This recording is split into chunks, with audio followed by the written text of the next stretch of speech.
France की सियासत में एक तारीखी लम्हा। साबिक सदर निकोला सार्कोजी जेल चले गए। वो पहले फ्रांसीसी सदर हैं जो कैद की सज़ा भुगतने जा रहे हैं।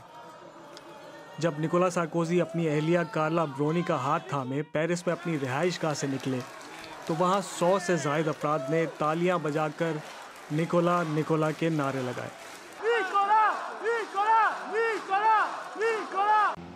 सार्कोजी पर इल्ज़ाम है कि उन्होंने अपनी 2007 की इंतखाबी मुहिम के लिए मुअम्मर कज़ाफ़ी से खुफिया तौर पर रकम हासिल की।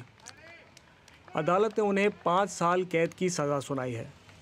सार्कोजी ने जेल जाते हुए सोशल मीडिया पर लिखा कि किसी साबिक सदर को नहीं बल्कि एक बेगुनाह शख्स को कैद किया जा रहा है और सच जीतेगा, चाहे कीमत कितनी भी भारी क्यों ना हो।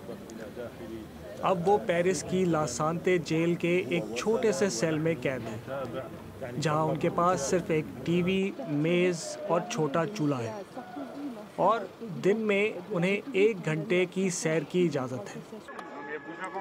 उनके वकील ने रिहाई की दरख्वास्त जमा करा दी है, मगर वो कम से कम 3 हफ्ते तक जेल में रहेंगे।